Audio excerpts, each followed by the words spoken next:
किसी की नजर मुझ पर पड़े ना पड़े,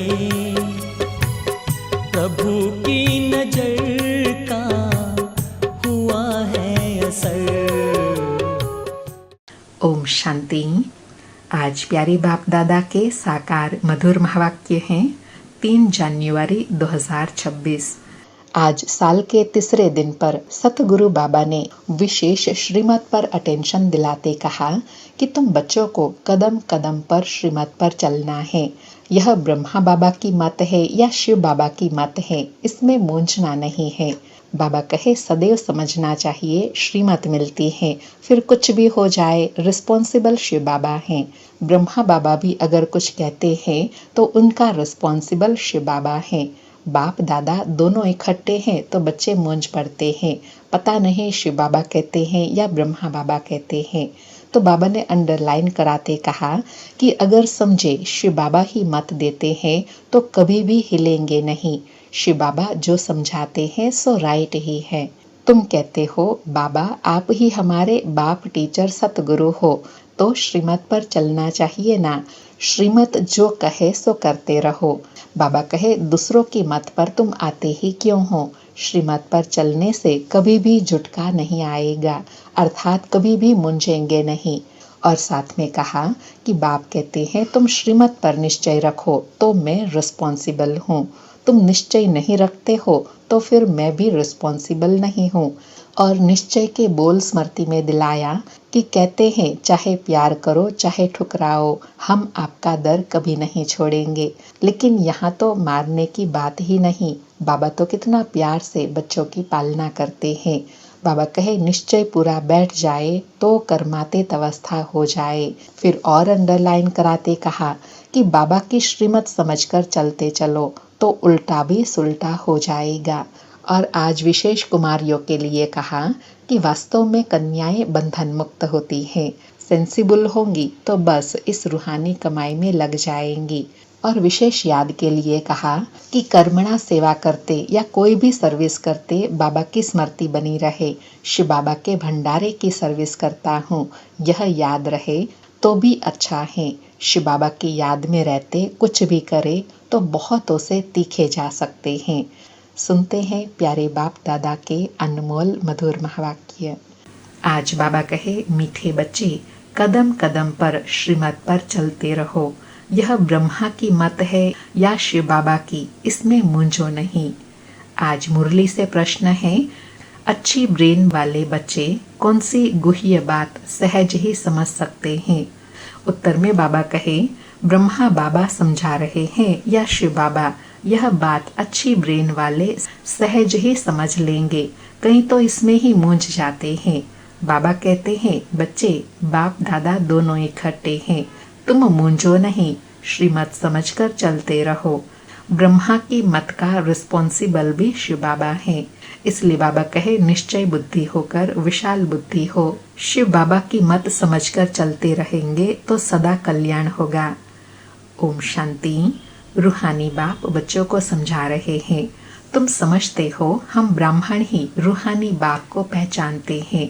दुनिया में कोई भी मनुष्य मात्र रूहानी बाप, जिसको गॉडफादर व परम पिता परमात्मा कहते हैं, उनको जानते नहीं।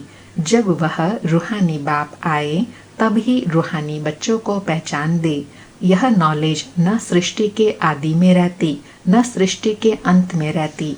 अभी तुमको नॉलेज मिलती है, यह है सृष्टि के अंत और आदि का संगम। बाबा कहे इस संगम युग को भी नहीं जानते तो बाप को कैसे जान सकेंगे। कहते हैं हे पतित पावन आओ, आकर पावन बनाओ। परंतु यह पता नहीं है कि पतित पावन कौन है और वह कब आएंगे। बाप कहते हैं मैं जो हूँ जैसा हूँ मुझे कोई भी नहीं जानते। जब मैं आकर पहचान दूं तब मुझे जाने। मैं अपना और सृष्टि के आदि मध्य अंत का परिचय संगम युग पर एक ही बार आकर देता हूँ। कल्प बाद फिर से आता हूँ।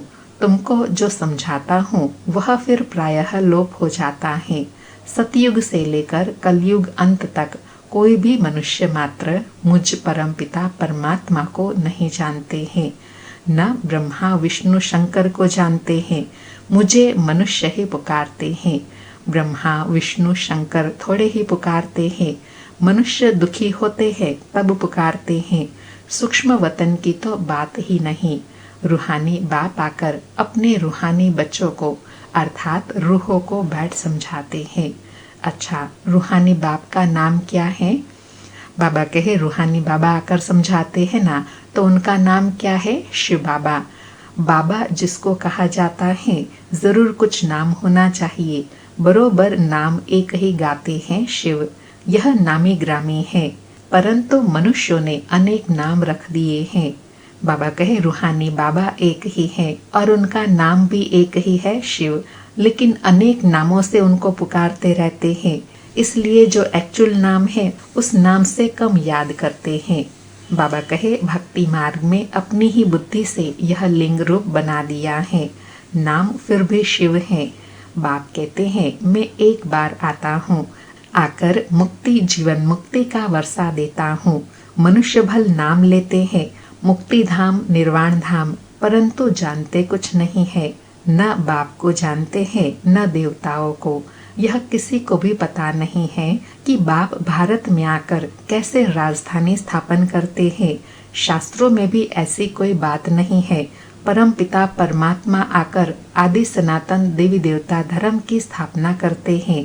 बाबा कहे ना तो कहीं सुना न कहीं लिखा हुआ है, इसलिए कोई को पता नहीं है कि भगवान कब आकर हेवन स्वर्ग की स्थापना करते हैं। बाबा कहे ऐसे नहीं, सतयुग में देवताओं को ज्ञान था जो गुम हो गया। नहीं, अगर देवताओं में भी यह ज्ञान होता तो चला आता। इस्लामी बौद्धि आदि जो है उन्हों का ज्ञान चला आता है। सब जानते हैं यह ज्ञान प्रायः लोप हो जाता है। मैं जब आता हूँ तो जो आत्माएं पतित बन राज्य गंवा बैठी हैं उन्हों को आकर फिर पावन बनाता हूँ। भारत में राज्य था, फिर गंवाया कैसे, वह भी किसी को पता नहीं। इसलिए बाप कहते हैं बच्चों की कितनी तुच्छ बुद्धि बन गई है। मैं बच्चों को यह ज्ञान दे प्रारब्ध देता हूँ, फिर सभी भूल जाते हैं। बाबा कहे कैसे बाप आया, कैसे बच्चों को शिक्षा दी, वह सब भूल जाते हैं। यह भी ड्रामा में नोंद है। बच्चों को विचार सागर मंथन करने की बड़ी बुद्धि चाहिए। बाप कहते हैं यह जो शास्त्र आदि तुम पढ़ते आए हो, यह सतयुग त्रेता में नहीं पढ़ते थे, वहाँ थे ही नहीं। तुम यह नॉलेज भूल जाते हो। फिर गीता आदि शास्त्र कहाँ से आया? जिन्होंने गीता सुनकर यह पद पाया है वह नहीं जानते तो और फिर कैसे जान सकते? बाबा कहे एक्चुअल गीता ज्ञान से जो प्राप्ति जिनको हुई वही भूल जाते हैं, तो फिर बाकी और को कैसे मालूम होगा? देवताएं भी जान नहीं सकते हम मनुष्य से देवता कैसे बने। वह पुरुषार्थ का पार्ट ही बंद हो गया। तुम्हारी प्रारब्ध शुरू हो गई, वहाँ यह नॉलेज हो कैसे सकती? बाप समझाते हैं यह नॉलेज तुमको फिर से मिल रही है। कल्प पहले मिसल तुमको राजयोग सिखलाई प्रारब्ध दी जाती है। बाबा कहे कल्प पहले मिसल जैसे दिया था वैसे अब फिर दे रहे हैं। फिर वहाँ सतयुग में तो दुर्गति है नहीं, तो ज्ञान की बात भी नहीं उठ सकती। ज्ञान है ही सदगति पाने के लिए, वह देने वाला एक बाप है। सदगति और दुर्गति का अक्षर यहाँ से निकलता है। इसलिए बाबा कहे सदगति की आवश्यकता भी यहाँ ही है। सतयुग में तो है ही सदगति। बाबा कहे सदगति को भारतवासी ही पाते हैं।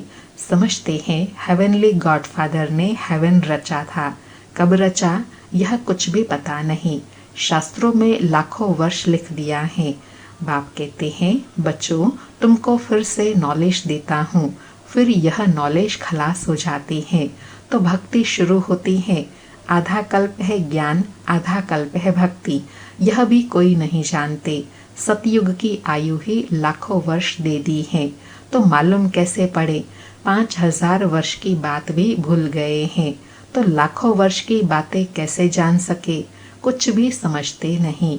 बाप कितना सहज समझाते हैं। कल्प की आयु 5000 वर्ष है, युग ही 4 हैं, चारों का इक्वल टाइम 1250 वर्ष है।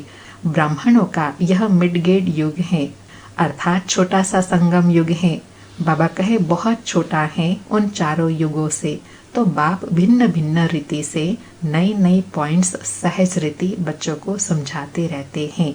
धारणा तुमको करनी है। बाबा कहे मैं तो समझाता हूँ, इसमें धारणा फिर तुम बच्चों को करनी है, मेहनत तुमको करनी है। ड्रामा अनुसार जो समझाता आया हूँ वह पार्ट चलता आता है। जो बताने का था वही आज बता रहा हूँ। इमर्ज होता रहता है, तुम सुनते जाते हो। तुमको ही धारणा करना और कराना है। मुझे तो धारण नहीं करना है, तुमको सुनाता हूँ, धारणा कराता हूँ। हमारी आत्मा में पार्ट है पतितों को पावन बनाने का। जो कल्प पहले समझाया था वही निकलता रहता है। बाबा कहे मेरा जो पार्ट है तो उसी अनुसार मैं भी बजाता रहता हूँ। मैं पहले से जानता नहीं था कि क्या सुनाऊंगा। भल इनकी ब्रह्मा बाबा की सोल विचार सागर मंथन करती हो। यह विचार सागर मंथन कर सुनाते हैं या बाबा सुनाते हैं, यह बड़ी गुह्य बातें हैं। इसमें ब्रेन अच्छी चाहिए, अर्थात गुह्य विशाल बुद्धि चाहिए। जो सर्विस पर तत्पर होंगे उनका ही विचार सागर मंथन चलता होगा। वास्तव में कन्याएं बंधन मुक्त होती हैं। वह इस रूहानी पढ़ाई में लग जाए, बंधन तो कोई है नहीं। कुमारियां अच्छा उठा सकती हैं, उनको है ही पढ़ना और पढ़ाना। क्योंकि बाबा कहे बंधन नहीं है ना, तो वह ज्ञान अच्छा उठा सकती है, पढ़ भी सकती है, दूसरों को पढ़ा भी सकती है। बाबा कहे कोई कमाई करने की दरकार नहीं है। कुमारी अगर अच्छी रीति से यह नॉलेज समझ जाए तो सबसे अच्छी है। सेंसिबल होंगी तो बस इस रूहानी कमाई में लग जाएंगी। कहीं तो शौक से लौकिक पढ़ाई पढ़ती रहती है। समझाया जाता है इसमें कोई फायदा नहीं। तुम यह रूहानी पढ़ाई पढ़कर सर्विस में लग जाओ। वह पढ़ाई तो कोई काम की नहीं है। पढ़कर चले जाते हैं गृहस्थ व्यवहार में, गृहस्थी माताएं बन जाती हैं। कन्याओं को तो इस नॉलेज में लग जाना चाहिए। कदम कदम पर श्रीमत पर चल धारणा में लग जाना है। मम्मा शुरू से आई और फिर इस पढ़ाई में लग गई। कितनी कुमारियां तो गुम हो गई। कुमारियों को अच्छा चांस है, श्रीमत पर चले तो बहुत फर्स्ट क्लास हो जाए। बाबा कहे कुमारियों के लिए तो संगम युग सबसे अच्छा है, क्योंकि कोई बंधन नहीं है और प्राप्ति सबसे ज्यादा है। इसलिए बाबा कहे सेंसिबल बन इस पढ़ाई में लग जाना है, पढ़ना भी है और पढ़ाना भी है। बाबा कहे यह श्रीमत है, वह ब्रह्मा की मत है, इसमें ही मूंज पड़ते हैं। फिर भी यह बाबा का रथ है ना, ब्रह्मा बाबा, इनसे कुछ भूल हो जाए, तुम श्रीमत पर चलते रहेंगे तो वह आपे ही ठीक कर देंगे। श्रीमत मिलेंगी भी इन द्वारा। सदैव समझना चाहिए श्रीमत मिलती है, फिर कुछ भी हो रिस्पॉन्सिबल खुद है। बाबा कहे इनसे कुछ हो जाता है। शिव बाबा कहते हैं मैं रिस्पॉन्सिबल हूँ। ड्रामा में यह राज नूंधा हुआ है, इनको भी सुधार सकते हैं। फिर भी बाप है ना, बाप दादा दोनों इकट्ठे हैं तो मूंज पड़ते हैं। पता नहीं शिव बाबा कहते हैं व ब्रह्मा कहते हैं। अगर समझे शिव बाबा ही मत देते हैं तो कभी भी हिले नहीं। बाबा कहे इन बातों में जाने के बदले यही समझे कि शिव बाबा मत दे रहे हैं तो कभी स्थिति डावाडोल नहीं होंगी। शिव बाबा जो समझाते हैं सो राइट ही है। तुम कहते हो बाबा आप ही हमारे बाप टीचर गुरु हो, तो श्रीमत पर चलना चाहिए ना। जो कहे उस पर चलो। हमेशा समझो शिव बाबा कहते हैं वह है कल्याणकारी। इनकी ब्रह्मा बाबा की रिस्पॉन्सिबिलिटी भी उन पर, शिव बाबा पर है। उनका रथ है ना, मूंझते क्यों हो। बाबा कहे मूंझते क्यों हो, जब मैंने रिस्पॉन्सिबिलिटी लिया है तो निश्चय बुद्धि होकर चलते रहो। बाबा कहे मूंझते हो, पता नहीं यह ब्रह्मा की राय है या शिव बाबा की। बाबा कहे तुम क्यों नहीं समझते हो, शिव बाबा ही समझाते हैं। श्रीमत जो कहे सो करते रहो। दूसरे की मत पर तुम आते ही क्यों हो। श्रीमत पर चलने से कभी जुटका नहीं आएगा, परंतु चल नहीं सकते, मूंझ पड़ते हैं। बाबा कहते हैं तुम श्रीमत पर निश्चय रखो तो मैं रिस्पॉन्सिबल हूँ। अंडरलाइन, बाबा कहे तुम श्रीमत पर निश्चय रखेंगे ना तो मैं रिस्पॉन्सिबल हूँ, ये गारंटी है। बाबा कहे तुम निश्चय नहीं रखते हो तो फिर मैं भी रिस्पॉन्सिबल नहीं। हमेशा समझो श्रीमत पर चलना ही है। वह जो कहे, शिव बाबा जो कहे, चाहे प्यार करो चाहे मारो, यह उनके लिए है। बाबा कहे यह निश्चय की बात है। जो बाबा हमेशा कहते हैं ना, बाबा तो कभी कोई ऐसी बात बोलते नहीं है, यह निश्चय के बोल हैं कि बाबा कुछ भी हो जाए, चाहे मारो चाहे प्यार करो, हम आपके हैं, आपके ही बन के रहेंगे। बाबा कहे इसमें लात आदि मारने की तो बात नहीं है, परंतु किसी को निश्चय बिठाना ही बड़ा मुश्किल है। निश्चय पूरा बैठ जाए तो कर्मातीत अवस्था हो जाए, लेकिन वह अवस्था आने में भी टाइम चाहिए। वह होंगी अंत में। इसमें निश्चय बड़ा अडोल चाहिए। शिव बाबा से तो कभी कोई भूल हो न सके, इनसे ब्रह्मा बाबा से हो सकती है। यह दोनों है इकट्ठे, परंतु तुमको निश्चय भी रखना है। शिव बाबा समझाते हैं, उस पर हमको चलना पड़े तो बाबा की श्रीमत समझकर चलते चलो, तो उल्टा भी सुल्टा हो जाएगा। कहाँ मिसअंडरस्टैंडिंग भी हो जाती है। अंडरलाइन, बाबा कहे तुम हमेशा शिव बाबा की मत समझकर चलते रहेंगे ना तो उल्टा भी सुल्टा हो जाएगा। शिव बाबा की और ब्रह्मा बाबा की मुरली को भी बड़ा अच्छी रीति समझना है। बाबा ने कहा व इसने कहा, ऐसे नहीं कि ब्रह्मा बोलते ही नहीं है, परंतु बाबा ने समझाया है। अच्छा समझो यह ब्रह्मा कुछ नहीं जानते, शिव बाबा ही सब कुछ सुनाते हैं। शिव बाबा के रथ को स्नान कराता हूँ, शिव बाबा के भंडारे की सर्विस करता हूँ, यह याद रहे तो भी अच्छा है। बाबा कहे मन की ऐसी स्थिति बनी रहे तो भी बहुत कल्याण हो जाएगा। शिव बाबा की याद में रहते कुछ भी करे तो बहुतों से तीखे जा सकते हैं। मुख्य बात ही है शिव बाबा के याद की, अलफ और बे, बाकी है डिटेल। बाबा कहे मुख्य बात है बाप और वर्षे को याद करना, बाकी तो डिटेल की बात है। तो बाप और वर्षा सदा स्मृति में रहे तो भी बहुत आगे जा सकते हैं। बाबा कहे बाप जो समझाते हैं उस पर अटेंशन देना है। बाप ही पतित पावन ज्ञान का सागर है ना, वही पतित शूद्रों को आकर ब्राह्मण बनाते हैं, ब्राह्मणों को ही पावन बनाते हैं, शूद्रों को पावन नहीं बनाते। यह सब बातें कोई भागवत आदि में नहीं है, थोड़े थोड़े अक्षर हैं। मनुष्यों को तो यह भी पता नहीं है कि राधे कृष्ण ही लक्ष्मी नारायण हैं, मूंझ जाते हैं। देवताएं तो है ही सूर्यवंशी चंद्रवंशी, लक्ष्मी नारायण की डिनाइस्टी, राम सीता की डिनाइस्टी। बाप कहते हैं भारतवासी स्वीट चिल्ड्रन याद करो, लाखों वर्ष की तो बात ही नहीं है, कल की बात है। बाबा स्मृति दिला रहे हैं कि भारतवासी बच्चे याद करो कि कल ही स्वर्ग था, तुम सूर्यवंशी थे, अब फिर कल सूर्यवंशी बनना है। बाबा कहे तुमको राज्य दिया था, इतना अकीचार धन दौलत दिया, अर्थात अथाह धन दौलत दिया था। बाबा ने सारे विश्व का तुमको मालिक बनाया और कोई खंड थे नहीं, फिर तुमको क्या हुआ? विद्वान आचार्य पंडित कोई भी इन बातों को नहीं जानते। बाप ही कहते हैं अरे भारतवासियों, तुमको राज्य भाग्य दिया था ना। बाबा फिर स्मृति दिला रहे हैं कि बच्चों भारतवासियों, तुमको ही मैंने राज्य भाग्य दिया था, याद करो। तुम भी कहेंगे शिव बाबा कहते हैं इतना तुमको धन दिया था, फिर तुमने कहाँ गंवा दिया। बाप का वर्षा कितना जबरदस्त है। बाप ही पूछते हैं ना, वह बाप चला जाता है तो मित्र संबंधी पूछते हैं, अर्थात पिता जब इतनी ऊंची प्राप्ति कराते हैं अथाह धन देते हैं तो पिता भी पूछते हैं, अगर पिता नहीं तो फिर संबंधी आदि पूछते हैं कि तुम्हारे पास इतना सब कुछ था, तुमने कहाँ गंवा दिया। बाबा कहे बाबा ने तुमको इतने पैसे दिए, सब कहाँ गंवाए। यह तो बेहद का बाप है। बाप ने कौड़ी से हीरे जैसा बनाया, इतना राज्य दिया, फिर पैसा कहाँ गया, तुम क्या जवाब देंगे? बाबा कहे तुमको यह बाबा प्रश्न पूछ रहे हैं तो तुम क्या जवाब देंगे? बाबा कहे किसी को भी समझ में नहीं आता है, तुम समझते हो। बाबा पूछते ठीक है, इतने कंगाल कैसे बने हो?